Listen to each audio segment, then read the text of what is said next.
Deficiency होती है उसको हम कैसे ओवरकम कर सकते हैं। सर सबसे पहले तो मुझे ये जानना है कि जो विटामिन होते हैं ये हमारे लिए क्यों जरूरी होते हैं और ये हमें कैसे मिलते हैं, क्या बॉडी इसको खुद बनाती है या हमें इसे बाहर से लेना पड़ता है, ये जो बेसिक नॉलेज है इसके बारे में थोड़ा सा हम पहले डिस्कस करेंगे। राइट। देखिए मैम, मैं आपको बताऊं, सबसे पहले हमारी बॉडी की रिक्वायरमेंट क्या है, हमें क्या चाहिए जिससे कि हम रोजाना जिंदा रहते हैं। उसके लिए 7 बेसिक चीजें होती हैं, जिसमें आपका प्रोटीन होता है, देन कार्बोहाइड्रेट होता है, आपके फैट्स होते हैं, विटामिन होते हैं, मिनरल्स होते हैं, एंड 2 और इम्पॉर्टेंट चीज होती हैं जिसमें हम वाटर बोलेंगे, एंड एक हम सनलाइट कह लो या धूप कह लो। ये बेसिक चीजें हैं जो हमारे शरीर में चाहिए होती है। अब उन्हीं में से एक पार्ट आता है विटामिन। अब विटामिन अपने आप में एक बहुत बड़ी सीरीज होती है, vitamin A, B, C, D, इस तरीके से करके।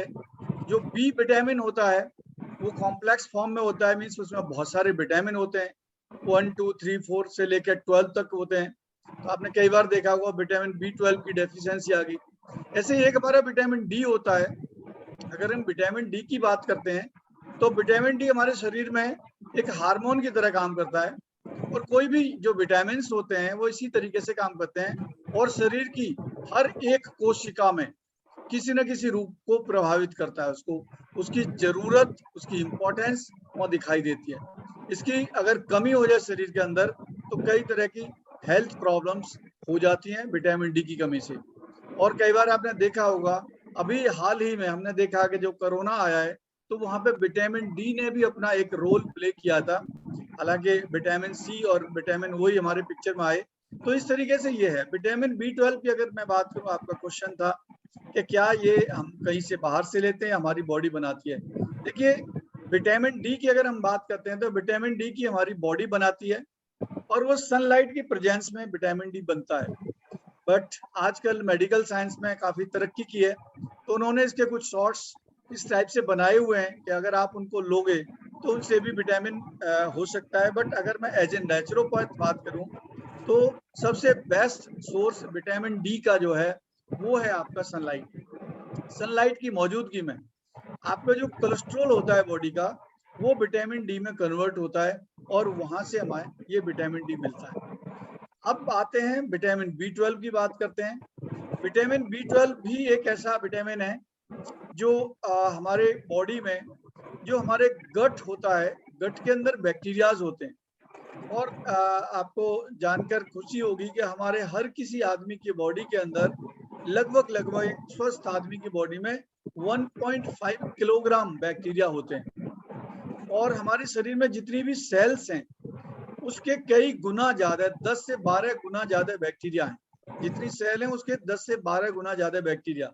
तो आप ये समझ लीजिए कि हर कोई इंसान एक बैक्टीरिया की चलती फिरती दुकान है, और ये बैक्टीरिया अगर हमारी बॉडी में नहीं होंगे तो हम जिंदा नहीं रह सकते। बिकॉज ये बैक्टीरिया हमको बहुत सारी चीजें बनाते हैं। जो भी हमारी बॉडी में प्रक्रियाएं हो रही होती हैं, छोटी या बड़ी, उनमें इन्हीं का सबसे बड़ा रोल होता है। उन्हीं में से एक बैक्टीरिया होता है जो विटामिन B12 आपको बना के देता है। तो वहाँ हमारे गट में ही विटामिन B12 का बैक्टीरिया बनता है।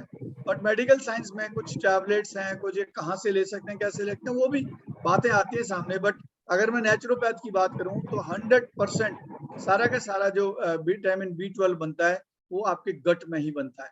तो आपके आई थिंक दोनों क्वेश्चंस के आंसर हो गए होंगे कि ये क्या होते हैं और क्या हमें इनको बाहर से लेते हैं, हमारी बॉडी बनाती है। तो ये दोनों ही विटामिन बड़े ही एसेंशियल विटामिन है, और इन दोनों ही विटामिन को हमारी बॉडी अंदर खुद बनाती है। उसके लिए कुछ एनवायरनमेंट देना होता है आपको। विटामिन डी के लिए सनलाइट, और विटामिन B12 के लिए उन बैक्टीरिया की हेल्थ या उन बैक्टीरिया के लिए खाना जो विटामिन B12 बनाते हैं। Over to you. ठीक है सर, जैसे आपने बताया कि विटामिन डी का जो मेन सोर्स है वो सनलाइट है, तो सर सनलाइट के अलावा क्या फूड से भी हमें ये विटामिन मिलते हैं? जैसे जी यस, अगर हम विटामिन डी की बात करते हैं, विटामिन डी जैसा कि मैंने आपको बताया, विटामिन डी जो आपको मिलेगा वो 101% आपको सन से ही मिलेगा। और जो भी आपकी बॉडी के अंदर जो कोलेस्ट्रॉल है उस कोलेस्ट्रॉल की को ये एक प्रोसेस करता है और उस कोलेस्ट्रॉल को विटामिन डी में बनाना शुरू कर देता है। अब विटामिन डी में अब आप बात करते हैं कि धूप में कैसे हम जाएं और कैसे विटामिन डी लें। देखिए 2 टाइप की हमारी स्किन होती है, एक हमारी कुछ गोरी स्किन होती है, एक हमारी स्किन थोड़ी सी ब्लैक होते हैं हम।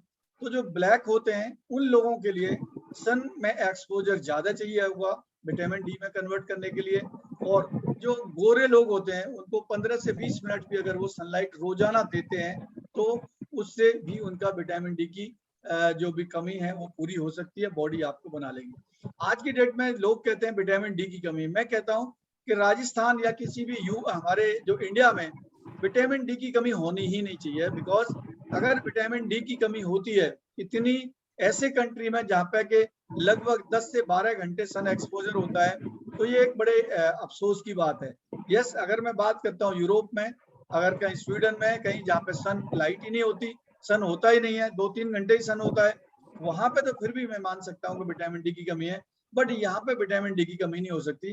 बट चूंकि मेडिकल में इसकी कुछ चीजें टैबलेट्स बनी हुई हैं तो उनको हमारा जो एलोपैथिक है उन विटामिन डी को देता है। बट अगर हम बात करें विटामिन डी सिर्फ और सिर्फ हमको सनलाइट से ही मिल सकता है, ये कन्वर्जन होता है और उसी से ये तैयार होता है। अगर विटामिन डी आपके बॉडी में नहीं है या कम है तो वहां से आपको बहुत सारी प्रॉब्लम हो सकती हैं, वो हम आगे फर्दर डिस्कस करेंगे। अब हम विटामिन B12 की भी बात करते हैं। विटामिन B12 भी जैसा कि मैंने बताया गट में ही बनता है। इसको कहाँ से हम बाहर से ले सकते हैं, वो एक अलग वो है कि उसको कैसे लेंगे। हमको बैक्टीरिया को खाना देना होगा, और अगर बैक्टीरिया को प्रॉपर खाना मिलेगा तो उनकी कॉलोनी बनेगी, और वो कॉलोनी बनेगी तो वहां से हमारे वो विटामिन B12 बनाएंगे और वहां से विटामिन हमें B12 मिलेगा और वहां से हमारी जो भी डेफिशिएंसी होंगी वो हमारी दूर हो जाएंगी। अब हम बात करते हैं कि विटामिन डी और कहाँ से मिल सकता है। देखिए सिर्फ एक और सोर्स है विटामिन डी का जहां से आपको मिल सकता है, और वो सोर्स है मशरूम्स। आपने देखा होगा मशरूम जो जनरली बरसात के दिनों में उगते हैं, अगर वो मशरूम आपने धूप में सुखा के स्टोर किए हुए हैं और फिर आप हफ्ते में या 15 दिन में एक बार उस मशरूम का सेवन करेंगे तो आपको विटामिन डी की डेफिशिएंसी कभी भी नहीं होगी। अगर विटामिन डी की डेफिशिएंसी है तो वो आपको रहेगी नहीं। बट यहाँ बहुत इंपॉर्टेंट है कि मशरूम को कैसे ड्राई करें, कैसे स्टोर करें, कैसे कुक करें, वो एक अलग सब्जेक्ट है। तो सर इसमें मैंने पढ़ा था कि कहीं के जैसे जो फिश लीवर है या जो फिश लीवर ऑयल है, फैटी एसिड्स होते हैं फिश के, उसमें भी विटामिन डी अच्छी मात्रा में मिलता है। मैम देखिए जब हम ऐसे बात करते हैं कि हमारा इसमें विटामिन डी मिलता है, वहां वो एक्चुअली में विटामिन डी नहीं होता। विटामिन डी एक प्रोसेस के थ्रू ही बनाया जाता है। तो ये जो टैबलेट्स होती हैं ये जाके क्या करती हैं, ये हमारे बॉडी में जाती हैं, और किसी भी एनिमल का कोई भी प्रोडक्ट हम ले रहे हैं, चाहे वो फिश से आ रहा है या किसी और एनिमल से आ रहा है, वो कोलेस्ट्रॉल फॉर्मेशन करता है बॉडी में जाके। और जब कोलेस्ट्रॉल फॉर्मेशन होता है, कोलेस्ट्रॉल से ही हमारा विटामिन डी तैयार होता है, क्योंकि विटामिन डी का जो रॉ मटेरियल है वो कोलेस्ट्रॉल है। और कोलेस्ट्रॉल का जो रॉ मटेरियल है जो आप बता रहे हैं, जो नॉन वेज है या कोई फिश ऑयल है या इस टाइप की चीजें हैं, वो हमारे कोलेस्ट्रॉल का रॉ मटेरियल है। तो ये एक प्रोसेस होता है, उस प्रोसेस को इस तरीके से हम पूरा करते हैं। तो सर इसका मतलब ये है कि हमें जितना ज्यादा सनलाइट में हम अपना एक्सपोजर रखेंगे उतना ज्यादा हमारी बॉडी में विटामिन डी जो है वो अच्छी मात्रा में बनेगा। लेकिन सर मैंने देखा है कि अभी ये जो डेफिशिएंसी है विटामिन डी की, ये लेडीज में मतलब अगर सपोज जैसे किसी को फटीग बहुत है, जो इसके सिम्टम्स आते हैं मैंने देखे हैं जब हम डॉक्टर के पास जाते हैं, स्पेशली इसमें लेग्स में पेन होता है, आपको फटीग रहता है बहुत ज्यादा, जॉइंट्स में पेन होता है, आपकी बॉडी जो है अलग तरह से रिएक्शन देनी शुरू कर जाती है, आपके बहुत ज्यादा मूड स्विंग्स होने लग जाते हैं। तो अगर हम डॉक्टर के पास जाते हैं तो वो आपको कहते हैं कि आप विटामिन डी टेस्ट करवाइए, आपके बैक में प्रॉब्लम हो रही है, आपके नी में प्रॉब्लम हो रही है, तो वो विटामिन डी का टेस्ट बोलते हैं। और लगभग 75% लेडीज में मैंने ये देखा है कि उनको विटामिन डी की डेफिशिएंसी आती ही आती है। सर इसका क्या कॉज है? देखिए मैं इस पर एक थोड़ा सा आपको बताना चाहूंगा कि अगर आप थोड़ा सा पीछे जाएं, 15-20 साल पीछे जाएं, 15 साल के आसपास, 15 साल से पहले विटामिन B12 का कोई टेस्ट नहीं होता था। इवन विटामिन डी भी रेयर ही कभी कोई टेस्ट होता था। इनके कोई टेस्ट ही नहीं थे, टेस्ट बने ही नहीं थे। वो क्यों नहीं बने थे कि इसकी कोई दवा नहीं बनी थी जब तक। आप ये देखें जो हमारा मेडिकल साइंस है, या मेडिकल साइंस नहीं कहूँगा, मेडिकल कल्चर है, उसमें क्या होता है, अगर कोई मेडिसिन बन जाती है फिर उसके टेस्ट बनते हैं, और टेस्ट में डेफिशिएंसी आती है, फिर वो दवाओं का सेवन होता है। जबकि अगर हमें नेचुरोपैथी की बात करता हूँ, हमें विटामिन डी के लिए किसी भी चीज की जरूरत नहीं है। अगर हम अपने आप को धूप में एक्सपोजर देते हैं तो हमारा विटामिन डी बॉडी में बनेगा, बट उसके लिए हमारे पास पर्याप्त मात्रा में कोलेस्ट्रॉल होना चाहिए। कोलेस्ट्रॉल हमें कहाँ से मिलेगा? जो आप सोर्स बता रहे हैं वहां से हमें वो कोलेस्ट्रॉल मिल जाएगा। जो वेजिटेरियंस लोग हैं उनको थोड़ा सा प्रॉब्लम होती है, लेकिन नॉन वेजिटेरियंस को ये कोई दिक्कत नहीं होती, क्योंकि उसमें आपका विटामिन B12 या ये सारी चीजें मिलती हैं। बट अगर आप स्टैटिस्टिक्स देखेंगी तो आपको नॉन वेज लोगों में भी विटामिन डी की डेफिशिएंसी मिलेगी, विटामिन B12 की डेफिशिएंसी मिलेगी। तो फिर ये क्या है? अगर वो इतना सारा नॉन वेज ले रहे हैं तो उनको क्यों विटामिन B12 की या विटामिन डी की डेफिशिएंसी हो रही है? तो ये एक तरह का, मैं कहूँगा कि ये एक मतलब भ्रम करने वाली चीज है कि हम गोली खाएंगे तो हमें विटामिन मिलेगा या विटामिन डी मिलेगा, सी मिलेगा। यस, कुछ हमारे पास ऐसे सप्लीमेंट हैं जो हम उसको लेते हैं, उससे एब्जॉर्प्शन रेट बढ़ जाता है बॉडी में। आपकी बॉडी में अगर एब्जॉर्प्शन नहीं हो रहा विटामिन का, मिनरल्स का, तो ये डेफिशिएंसी हो जाएंगी। उसके लिए हमारे पास में एक अपना कैल्शियम होता है, कैल्शियम कॉम्प्लेक्स। उसको अगर हम लेते हैं वहां से हमको कुछ उसमें, क्योंकि सिट्रेट, मिलेट, वो सारी की सारी चीजें होती हैं कैल्शियम में, तो वो आपके बॉडी में एब्जॉर्प्शन रेट बढ़ाता है। और जब एब्जॉर्प्शन रेट बढ़ जाएगा तो आप सन में जाएंगे या कुछ भी आप वेजिटेरियन फूड भी खाएंगे, उसमें से भी आपको ये चीजें मिलेंगी, लाइक मशरूम्स वगैरह मैंने बताया। तो वहां से ये आपकी कमियां पूरी हो सकती हैं। अब रही बात लेडीज की कि लेडीज में क्यों ज्यादा होता है, देखिए आज से कुछ साल पहले हमारा सन के साथ में बहुत अच्छी दोस्ती थी, बहुत अच्छा एक्सपोजर हुआ करता था, बिकॉज हमारे पास 4 व्हीलर थोड़े कम हुआ करते थे और मार्केट बाजार भी थोड़े से घर से दूर हुआ करते थे। तो हम सब्जियां लेने जाते थे, हम इधर उधर जाते थे, टहलने जाते थे, अपने जो भी काम होते थे जनरली हम पैदल करते थे। बट जैसे जैसे कल्चर बढ़ा, जैसे जैसे लोगों के पास पैसा हुआ, कारें आती चली गई। अब कोई भी लेडी है, घर में रहती हैं, अगर उनको कपड़े सुखाने भी हैं तो ऑटोमेटिक वॉशिंग मशीन आ गई, वो ऑलमोस्ट कपड़े सुखा के दे देती है। आपके जो भी आपको धूप में कोई काम करने उसके लिए आपके पास मेड आ गई। अगर आपको कोई सब्जी लानी है तो वो भी आप कार में बैठ के जाती हैं और सब्जी लेके आती हैं। तो हमारा सन के साथ जो दोस्ती है वो तो बहुत कम हो गया। और जब सन के साथ दोस्ती कम हो जाएगा तो ऐसी डेफिशिएंसी आएंगी आएंगी। यही एक रीजन है। अगर मैं मेल्स की बात करूं, घर में से निकलते हैं, कार में बैठते हैं, कार में से जाते हैं, ऑफिस में बैठते हैं। ऑफिस में सुबह चले गए 8 बजे 9 बजे, जब तक सन का कोई उनका वो नहीं हुआ, तो किसी ने वॉक किया नहीं किया। बहुत सारे लोग तो वॉक भी नहीं करते, रात को 8 बजे 9 बजे ऑफिस से आ रहे हैं जब सन छुप चुका होता है। तो आप खुद सोचें कि ऐसी कंडीशंस में विटामिन की कमी तो होगी ही होगी। मैं अपनी ही बात करूं, आज से 5-7 साल पहले मैं सुबह 7, साढ़े 7, 8 बजे ऑफिस से निकलता था। जाड़ों में तो सूरज भी नहीं होता, और रात को 10 बजे मैं ऑफिस से आता था, और ये सिलसिला सालों साल चलता था। तो ऐसे केस में मेरे को कब मिलेगा सन का एक्सपोजर? तो विटामिन डी की डेफिशिएंसी होगी होगी। और वहां पे भी आप एक एयर कंडीशन एनवायरनमेंट में बैठ के काम करते हैं। तो ये सारे के सारे जो रीजन्स हैं, ये जो डेफिशिएंसीज आ रही हैं, ये हमारे कल्चर की वजह से आ रही हैं, हमारी हैबिट्स की वजह से आ रही हैं। आप अपनी हैबिट चेंज कर दीजिए, विटामिन B12 हुआ या विटामिन डी हुआ, इन दोनों में आपको कोई भी डेफिशिएंसी नहीं रहेगी। और हिंदुस्तान में तो विटामिन डी की डेफिशिएंसी होना ही नहीं चाहिए, बिकॉज यहाँ 10 से 12 घंटे सन रहता है। जी सर। तो सर यही क्वेश्चन अब B12 के लिए कि B12 की डेफिशिएंसी क्यों होती है? वो तो गट बैक्टीरिया बनाते हैं, आपने बताया कि कुछ गुड बैक्टीरियाज होते हैं हमारे अंदर गट्स में जो विटामिन बी बनाते हैं, उसमें B12 भी आता है। तो उसकी डेफिशिएंसी क्यों होती है और उसके सिम्टम्स क्या होते हैं? अगर उसकी डेफिशिएंसी हो जाए तो उसके सिम्टम्स क्या होते हैं? राइट, आपका बहुत बढ़िया क्वेश्चन है। देखिए आज की डेट में अगर हम बात करें, हम खाते क्या हैं, हमारा खाना क्या है, सबसे पहले वो बड़ा इंपॉर्टेंट है। आज हमारे पास समय नहीं है तो हम फास्ट फूड पे आ गए सीधा। हम ऑफिस में भी जाते हैं, वहाँ पिज्जा मंगाते हैं, खाते हैं। हम घर पे भी कई बार, मैंने अपने नेबर को देखा, एक दिन पता नहीं संडे या मंडे था, उस दिन सुबह ऐसे कोई 8 बजे 9 बजे स्विगी वाला बंदा आता है और उनको नाश्ता दे के जाता है। तो अगर हमारा कल्चर ऐसा हो गया है कि हम ऐसा कुछ खाना खा रहे हैं जो एक्चुअल में हमारा खाना ही नहीं है, क्योंकि वो जो बैक्टीरिया हैं गट में बैठे हुए हैं, वो बैक्टीरिया को कुछ खाना चाहिए, उनका कुछ खाना अपना स्पेशल खाना है जो उनको चाहिए। अगर हम वो खाना उनको नहीं देंगे तो क्या होगा, उनकी पॉपुलेशन नहीं बढ़ेगी। और वो खाना क्या होता है, वो जनरली फास्ट फूड तो होता नहीं है, जनरली कुक्ड फूड होता है, उसमें से भी बहुत ही कम मात्रा में आपको उनका वो मिल पाता है भोजन। अगर हम कोई रॉ खाना खाते हैं, रॉ मीन्स आप सलाद खाते हैं, आप फ्रूट्स खाते हैं, अगर ऐसी चीज खाएंगे तो इनके अंदर जो चीजें उनको मिलेंगी वो उनका खाना है। और जब वो ये खाएंगे, आपकी डाइट में ये जरूर हो जाना चाहिए। मैं ये नहीं कह रहा कि आप इसी को खाओ, बट अभी हम जब सलाद खाते हैं या कोई फ्रूट्स खाते हैं तो हमने एक फ्रूट खा लिया पूरे दिन में, या कई बार ऐसा भी होता है कि हम एक खीरा काटा, एक टमाटर काटा, पूरा परिवार ने वो सलाद भी खा ली और उसमें से एक एक बच भी गया, तो हमने रॉ तो कुछ खाया ही नहीं। और जब रॉ नहीं खाया तो हम क्या उम्मीद कर रहे हैं कि हमारे जो गट के बैक्टीरिया हैं वो हमारे बढ़ेंगे? वो कभी भी नहीं बढ़ेंगे और धीरे धीरे धीरे धीरे डेफिशिएंसी होती चली जाएगी।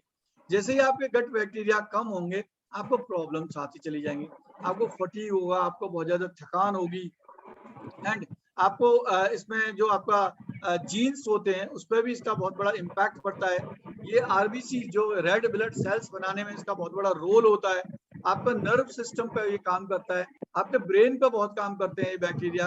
तो अगर हमारे विटामिन B12 की कमी होगी तो ये सारी की सारी आपकी डेफिशिएंसीज बॉडी में आती चली जाएंगी और हम बीमार हो जाएंगे और हम डॉक्टर्स के चक्कर लगाएंगे और डॉक्टर हमको इसकी टैबलेट देंगे।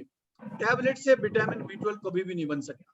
तो ये हम ऑलवेज याद रखें, क्योंकि उनके पास टैबलेट बन गई है, उन्होंने एक टेस्ट को इजाद कर दिया है, विटामिन B12 आता है टेस्ट और हम देते हैं और हम खाते हैं। जबकि मैं आपको बता रहा हूँ, आप अपनी लाइफस्टाइल सही कर लीजिए, आप अपना खाना पीना सही कर लीजिए, आपको विटामिन D और विटामिन B12 की कभी भी कमी नहीं होगी। ये मैं इस बात की गारंटी दे सकता हूँ अगर आपने अपना प्रॉपर डाइट की तो। राइट।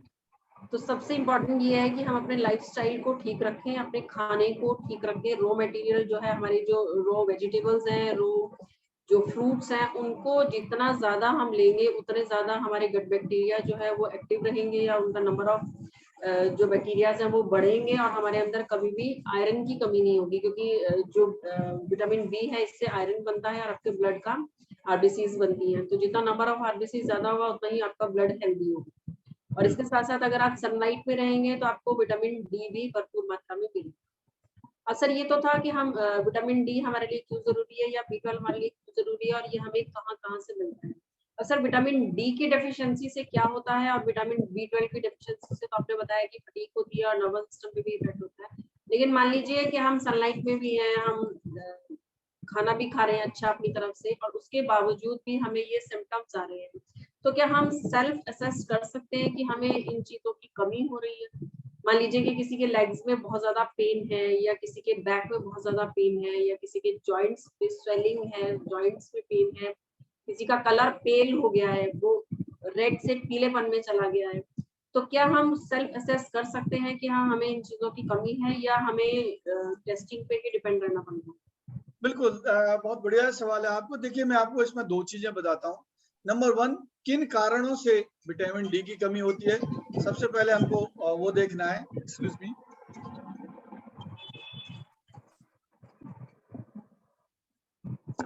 तो कारण हमें सबसे पहले पता होना चाहिए। देखिए, एक तो जब हमारी एज बढ़ती है, जैसे जैसे हमारी एज बढ़ती है उसका भी विटामिन D पे इम्पैक्ट आता है, क्योंकि विटामिन D बनने का प्रोसेस कम होता है। हम जितने भी डेयरी प्रोडक्ट्स खाते हैं और तो उससे भी हमें ये प्रॉब्लम्स आने की संभावना रहती है।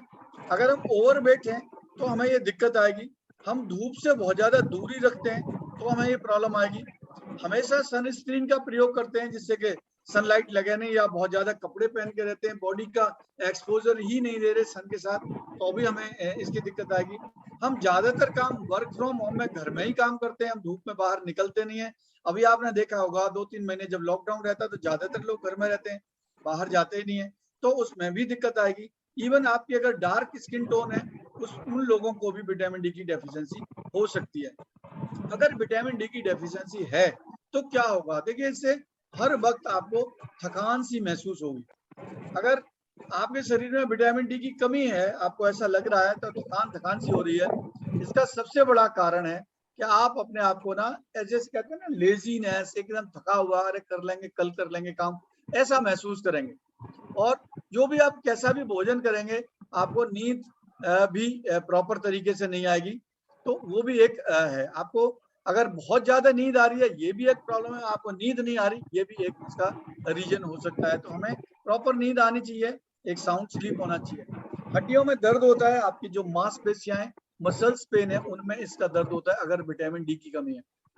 तो इसके लिए जनरली क्या होता है कि हमारा जो कैल्शियम होता है वो एब्जॉर्ब नहीं हो पाता बॉडी में, उसकी वजह से भी ये दिक्कत आती है। तो उसके लिए मैंने आपको बताया कि कैल्शियम हमारे पास सिट्रेट मिलेट है, तो उससे भी हम करते हैं। साथ ही साथ अगर लोग दूध पीते हैं तो उससे वो सोचते हैं कि हमारी कैल्शियम की कमी पूरी हो रही है, और कैल्शियम की कमी पूरी ना होकर वो और ज्यादा कैल्शियम की कमी होती चली जाती है, तो वहां से भी हड्डियों का दर्द या ये प्रॉब्लम्स आपको आती है। चोट आपकी जल्दी ठीक नहीं होती अगर विटामिन डी की कमी है, तो जो आपके वो है घाव है, उनको भरने में बहुत ज्यादा टाइम लगता है, उनमें इन्फेक्शन होने की ताकत नहीं रहती। तो सॉरी, इन्फेक्शन ठीक होने की वो नहीं रहती, तो आपका इन्फेक्शन जल्दी हो जाएगा और आपका घाव भी धीरे धीरे बढ़ेगा या बहुत वक्त लगा देगा। हर वक्त इसमें डिप्रेशन, एंजाइटी में चले जाते हैं, ऐसा लगता है कि सब बेकार है, हम इस दुनिया में क्यों आए। हमारा मूड स्विंग भी होता है इसमें, कभी गुस्सा, कभी कुछ इस टाइप की चीजें भी आ जाती हैं, और बहुत सारे लोग तो डिप्रेशन में चले जाते हैं। कैन यू इमेजिन के जब डिप्रेशन में जाते हैं तो सबसे पहले हम ये देखते हैं कि हमारे पास विटामिन डी की कमी तो नहीं है, और विटामिन डी की कमी है तो सबसे पहले उसी को पूरा करना पड़ता है। अभी मैंने बहुत सारे कोरोना के पेशेंट जो पोस्ट कोरोना जो ठीक किए हैं, आप बिलीव नहीं करेंगे कि मैंने कम से कम 2 घंटे उनको धूप में रखा है, एवरी डे 2 आवर्स, और एक एक वीक के अंदर अंदर उनकी सारी डेफिशिएंसी, जो पेन है इधर उधर, मसल्स पेन, ज्यादातर लोग मसल्स पेन के आए थे, बिकॉज कुछ मेडिसिन होती हैं उनके वो साइड इफेक्ट होते हैं, और वो उससे ठीक हुए हैं। बालों का झड़ना बहुत इंपॉर्टेंट है, अगर विटामिन डी की कमी है तो उससे हमारे बालों का झड़ना भी एक हो जाता है। बहुत सारे लोगों को बाल गिरते हैं, तो उसमें आप समझ लीजिए कि आपका विटामिन डी की कमी है। तो आप इसको कैसे पूरा करेंगे? पहले तो मैंने बताया धूप में लेके, आप हमारे पास में कुछ मोदी केयर में कुछ ऐसे प्रोडक्ट हैं जो उसमें हेल्प कर सकते हैं। डायरेक्ट विटामिन डी का हमारे पास कुछ भी नहीं है, हम अगर अपना कैल्शियम कॉम्प्लेक्स लेंगे तो विटामिन डी का एब्जॉर्प्शन रेट बढ़ा देगा। मल्टीविटामिन लेंगे, उसमें ऑलरेडी ये सारे विटामिन और मिनरल्स हैं। एंड स्प्रुलिना हमारा एक बहुत ही अच्छा प्रोडक्ट है, उसमें भी जो हमारा ये सारी चीजें होती हैं, बिकॉज वो सुपर फूड है, और जब सुपर फूड लेते हैं तो वहां से हमारा विटामिन B12 और विटामिन डी दोनों में ही हेल्प मिलती है। तो इन सप्लीमेंट्स का भी हम इसमें यूज कर सकते हैं। ओके, तो आपने बताया कि सर कि गट बैक्टीरिया को बढ़ाने से हमें क्या करना चाहिए, हमें हेल्दी फूड लेना है, और विटामिन डी के लिए हमें सनलाइट में जाना है, और इनकी कमी के जो सिम्टम्स है आपने बताया कि आपके बाल झड़ने शुरू हो जाएंगे, आपकी बोन्स वीक हो जाएंगी, आपके मसल्स में पेन होना शुरू हो जाएगा, जॉइंट में पेन होगा, और आपके मूड स्विंग्स बहुत ज्यादा होंगे। और सप्लीमेंट्स आपने बताया कि इसके लिए आप कैल्शियम और मल्टीविटामिन का सेवन कर सकते हैं।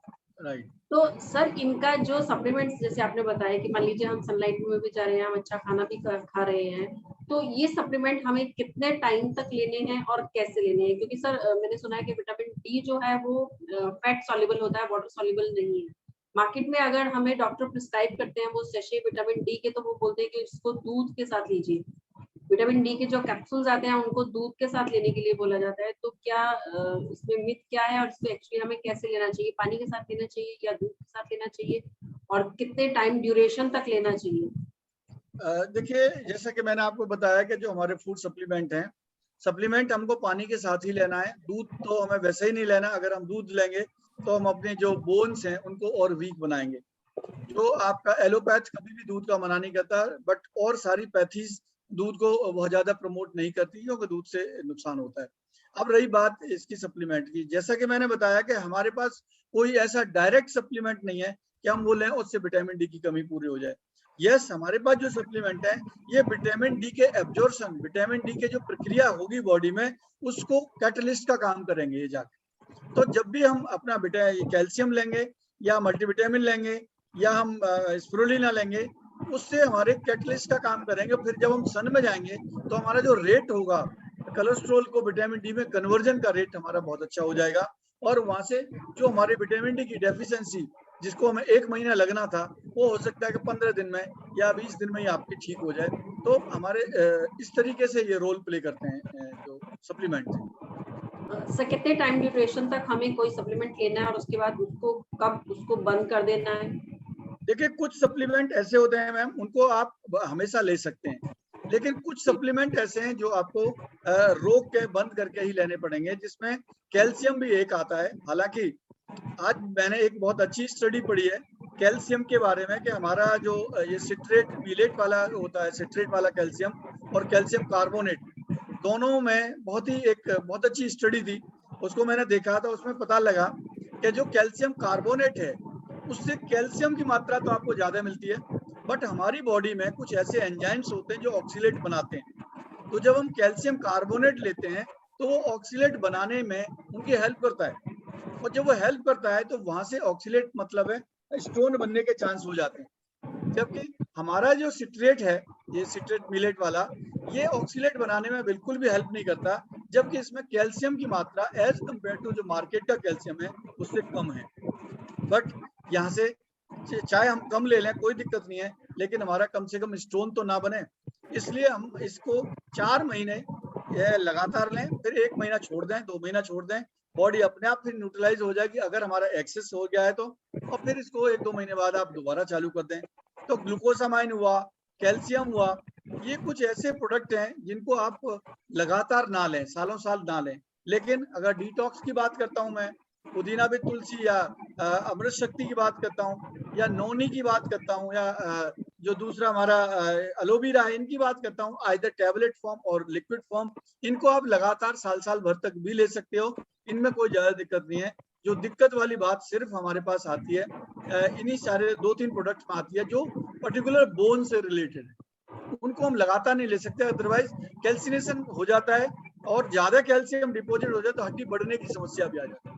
इसलिए हमको वो ज्यादा नहीं लेने चाहिए, एक सर्टेन टाइम बाद गैप दे देना चाहिए और फिर दोबारा लेना चाहिए। Okay sir. और B12 के लिए आपने बताया कि कोई किसी फूड से हम मतलब जो खाते हैं नेचुरल फूड, वो हमें नेचुरली बाहर से B12 नहीं बनता, उसे गट बैक्टीरिया ही बनाएंगे, या कुछ ऐसे पर्टिकुलर फ्रूट या ऐसा कोई फूड है जिसको लेके हम उसको बढ़ा सकते हैं?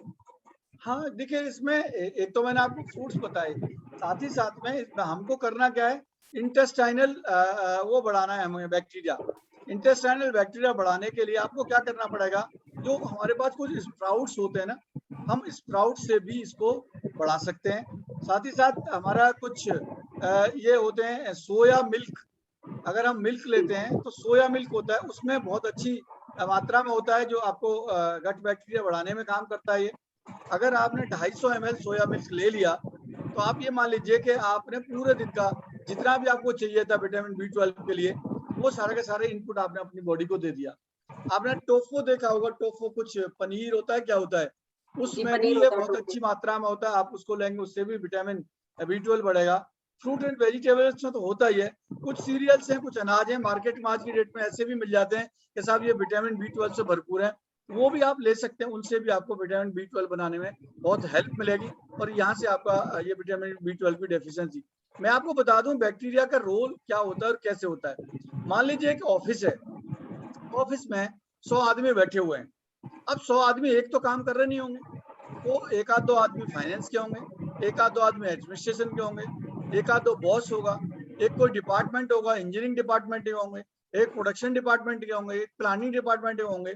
तो ऐसे करके एक आपकी ऑफिस बन गई, 100 लोग हो गए। अब मान लो उसमें रोजाना आपके काम चलते हैं, लोगों को पैसा देना है, लेना है, किसी को पिटी कैश देना है, कुछ करना है, तो उसमें एक फाइनेंस डिपार्टमेंट होता है जो आपको लेन देन का काम करता है। मान लीजिए एक दिन या 2 दिन या एक हफ्ते फाइनेंस डिपार्टमेंट वाले लोगों ने आए नहीं, छुट्टी हो चले गए सारे के सारे, तो आपके ऑफिस में क्या होगा, कियोस हो जाएगा, लोगों को पैसा नहीं मिलेगा, लोग इधर हाय उल्ला मचाएंगे कि भाई मेरे को कहीं जाना है, मेरा पैसा नहीं मिला, मेरा रिम्बर्समेंट नहीं मिला, वगैरह वगैरह। तो वही काम बैक्टीरिया हमारे पेट में होते हैं। हमारे बैक्टीरिया जो होते हैं बहुत टाइप के बैक्टीरिया होते हैं, हजारों टाइप के बैक्टीरिया होते हैं, और सारे बैक्टीरिया की एक स्ट्रेंथ होती है, एक पॉपुलेशन होती है, और वो अलग अलग डिजीज के लिए अलग अलग उसके लिए हमारे लिए काम करते हैं। तो जब हमारे एक टाइप के बैक्टीरिया जो विटामिन B12 बनाने का काम करते हैं, अगर उनकी पॉपुलेशन कम हो जाएगी तो विटामिन B12 नहीं बनेगा बॉडी में, और वहां से हमें प्रॉब्लम खड़ी होने लग जाएगी। इसलिए हमें उनकी पॉपुलेशन बढ़ानी है तो आपको प्रॉपर एक डाइट देनी पड़ेगी। नॉट ओनली ये, कुछ मिलेट्स भी हैं जो आपको इसमें हेल्प करते हैं, जिससे कि आप जल्दी से जल्दी आपकी विटामिन B12 की कमी पूरी हो जाए।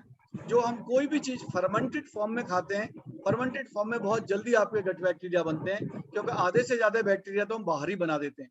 तो जब भी हमें B12 की डेफिशिएंसी हो, उसमें हमें फर्मेंटेड चीजें जरूर खानी चाहिए, जैसे आपका इडली हुआ, डोसा हुआ, इस टाइप की चीजें हैं, या और भी जो फर्मेंटेड फूड है वो आप खाएंगे तो आपके जल्दी विटामिन B12 की डेफिशिएंसी आपकी दूर हो जाएगी। Okay sir. सर जूसेस का कितना रोल रहता है इसमें? फ्रूट जूसेस का कितना रोल रहता है? देखिए, फ्रूट जूस हुए या सब्जी के जूस हुए, लाइक खीरा का जूस है, लौकी का जूस है, इनका बहुत बड़ा रोल है, ऐसा नहीं है रोल नहीं है, बट ये रोल जब भी काम करेगा जब आप इनको एक सर्टेन तरीके से लेंगे। आपने लिया जूस और आपने पी लिया, उसको गट गट करके पी लिया, पेट में डाल दिया, बस जो काम करते हैं जनरली लोग, वो बिल्कुल भी फायदा नहीं करेगा, नुकसान जरूर कर सकता है। लेकिन अगर हम मान लो एक गन्ने का जूस है, एक गन्ने के एक गिलास में हमने गन्ने का जूस लिया, वो 2 या 3 गन्ने से आता है निकल के। अब आप ये मान के चलो कि 2 या 3 गन्ने अगर आप मुंह से खाते तो कितनी देर में खाते? आप हो सकता है 5 मिनट 7 मिनट लगते उसमें 2 गन्ने खाने में। तो अगर आपने वो जूस इस तरीके से पिया है कि 5 या 7 मिनट आपने उसमें लगाए हैं, तो वो जूस आपको बहुत फायदा करेगा। और आपने लिया और 2-3 घूंट में सारा अंदर डाल दिया, वो आपको फायदा नहीं करेगा। वो बहुत जल्दी आपका ग्लूकोज भी बढ़ाएगा और यूरिन के थ्रू वो पास हो जाएगा। तो कभी भी जब भी जूस पिए, जूस को चाय समझ के पिए, तो आपको वो बहुत फायदा करेगा।